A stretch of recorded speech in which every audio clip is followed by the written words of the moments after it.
Hi everyone. I think I'm in that era of not wanting to do any voiceovers for my videos just because it takes me longer time to compile everything together. But looking at the length of this video, there is no way I am not going to do voiceover for this one. So yeah, here I am doing voiceover.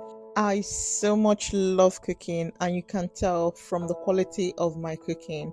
I love it so much. But when it comes to making large meals, I panic. And the reason because I have a small kitchen and my burners are really, really small. So even if you want to cook like large quantity dishes, you can't because it takes you forever, longer time period of time to do all of this. So cooking large quantity of meals, I have to start prepping like a day or two before the actual cooking day. So it kind of gives me anxiety.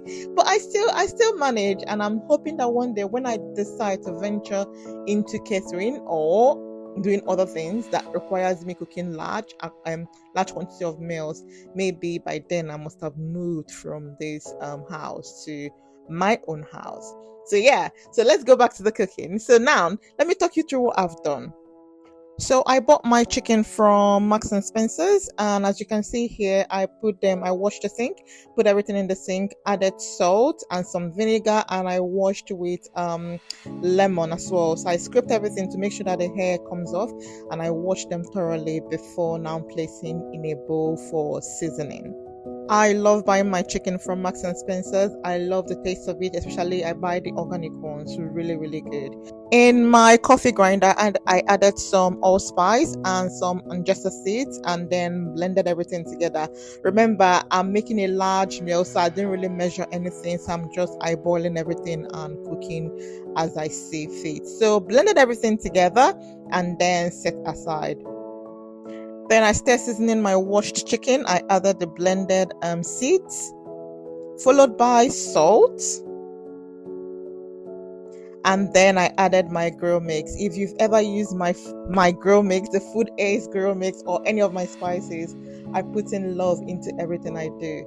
It is a game changer. You need to buy these spices. And then I added some of my chimichurri sauce.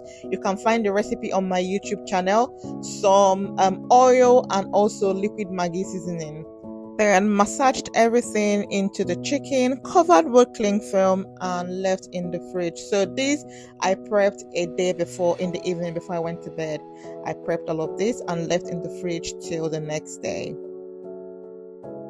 On to the next, so prepping my paprikas. If you know by now, Belle, I'm the paprika queen. I cook my jollof rice, my stew with a lot of paprikas, and I select the paprikas myself. So this is still a day before the actual cooking. So I'm making sure that everything is all going together. Deseeded the cord or deseeded. English is my first language. I cut the paprikas, blended them, and then boiled them down to make sure that all the water evaporates, and I ended up with a paste.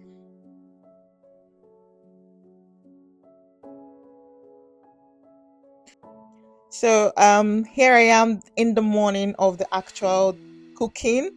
So I made this, I boiled the meat the night before, again, just like the other preparations I did. So now I am taking out the fat from the goat meat. I use goat meat because I need the stock for the cooking. So the fat is actually the flavor. So I don't throw this away. I use them in the cooking, but I reduce the amount of oil I use in the cooking.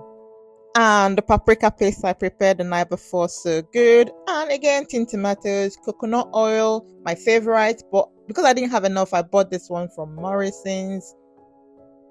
Now my onions, and this was the fat I took out from the meat. So preparing the onions, I prepped everything. Like I always say, I prep everything before I start cooking, so it makes the cooking so much easier. And because again my kitchen is small, I like to prepare everything, clear everything, and then carry on with my cooking. In the pot I added the coconut oil and then fried the meat, so that again I will have some flavor infused in the oil as well. So once I was done with the frying, I went on to fry the onions.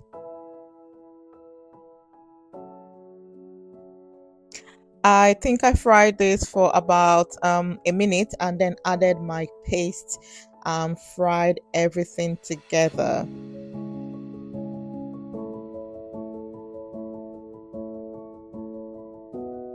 So I fried the paste for longer because again I don't want that tangy taste from the tomato paste to affect my cooking. And here I am also adding some flavor. So I put in my cardamom pods and some bay leaves just so that it can, infuse its flavor into the paste. Now that I'm satisfied with the frying of the paste, I added my paprika paste and then fried again. I fried until the oil starts to separate or oil separated from the paste. English. Hey, I think the next one I'm gonna because English are the see what I hate in my kitchen is mess. At this point in this cooking, I think I stopped and I had to clean my kitchen. All the splashes everywhere. I had to clean it to continue. So here I added in the fat from the goat meat, again flavor infusion, and then continued frying, like I said, until the oil separates properly. Now I added the all-purpose seasoning, again more flavors. Amazing. Like I said, if you've not tried my recipe, my spices, you should. Now here I've added some beyond powder and salt. So I like to cook my my base this way because I like to make sure that it's very tasty before I start adding my rice. So now look at how the oil is now separated from the actual paste. So now you know that you're ready to add in your rice. So I've already washed the rice like long time ago. As you can see, it's all stuck together. So left it to drain to make sure that all the water is drained out. Now I added my rice into the base and stirred everything together. Left it for a while just so that the oil and the color can infuse into the rice, and then I added in my stock. You see, whenever I make large quantity of meals, it brings so much memories of when my mother used to cater. My mom was a badass in the kitchen. Like, we used to cater for events, even though that time we weren't finding it funny. But looking back now, I'm so grateful for all the qualities that she instilled into us, even though at that time we were not finding it funny. We were not finding it funny. But look at me. I am able to now provide for my family, cook for them quality meals, cook for my friends quality meals.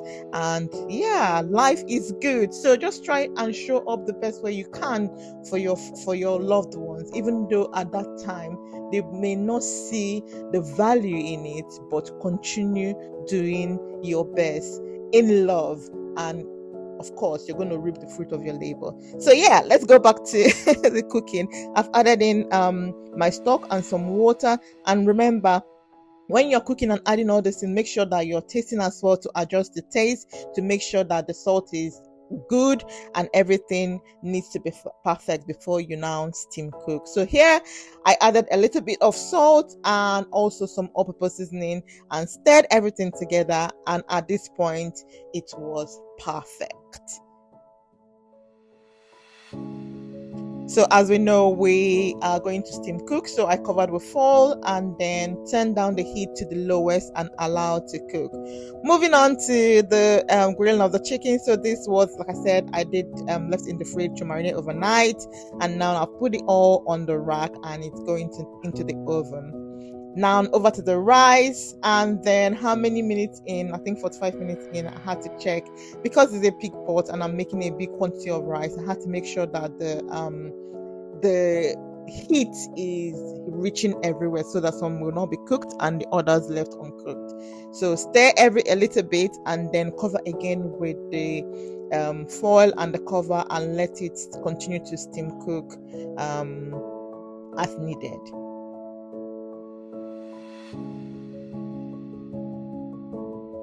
So I love salted butter in most of the things I cook. So I added salted butter and then some chimichurri sauce. You need to have this sauce in your fridge. The recipe is on my channel. Make sure that you have it. It's a game changer.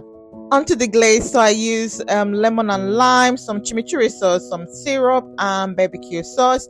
So I added the juice from the lemon and lime. Then I am checking again on my rice, so making sure again that everything is cooking as it should. So at this point, my rice was pretty much done. So I stirred everything together and covered again and set aside, and moved on to my chicken. So here again, adding the syrup into the lemon juice, followed by the barbecue sauce. Again, I did not measure anything, and some chimichurri sauce. Stirred everything together. Ideally, because I didn't have time at this point, I did not boil it down. But ideally, you should boil it down, because when you do, the sauce thickens a little bit, so it's easier to glaze on the chicken. But either way, it gives you a perfect result, whether you cook it down or you just go straight to glazing. Perfect result every time. Time to glaze. So this is the first glazing. I glaze the chicken 4 times during the cooking. So put it in the oven, leave it for like 10 minutes, bring it out and glaze again. Same thing, same method. Just repeat the process as you see fit. The temperature was 180 degrees until they cooked through.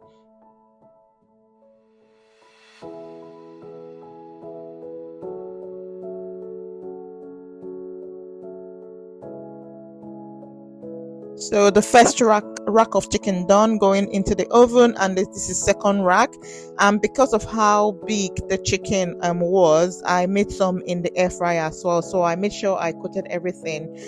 So all of them I did, like apart from the one in the air fryer, I did the rest for coating in total. So there's the one in the air fryer. So I did the coating there as well.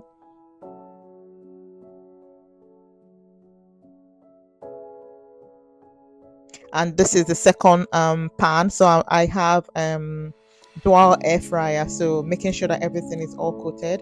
And just look at that glaze. Looks so good. Just perfect.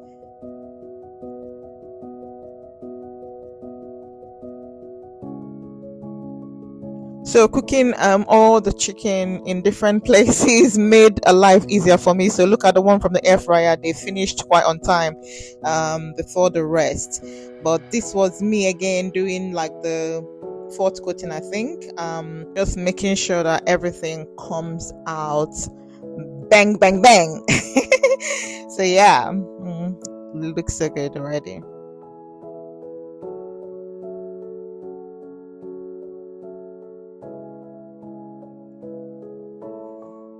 So finally everything done. Just look at that chicken. The taste was amazing. Very, very, very, very, very beautiful. So now I went on to do, of course, puff puff. There's no occasion without puff puff. So mix the water, the yeast and sugar together and set aside, so that we'll see those little bubbles on top. Added all my flour in a big, so looking at this it looks small, but it was very, very big. So flour, sugar, cinnamon and some nutmeg, and now our yeast was ready to go in. I added the yeast in and some water, mixed everything together and made sure that my consistency was as required. So now cover the butter with cling film and leave in a warm place for about an hour or even more. Because the butter is quite big, I think it was there for like an hour, 30 minutes. So what I normally do is that I warm up my oven and I leave it in there until doubled in size. So now doubled in size, that was an hour, 30 minutes later. I so much love seeing the air pockets, because what this means is when you fry your puff puff, it is going to be crispy on the outside and very, very yummy and airy on the inside. And this is exactly how I love my puff puff.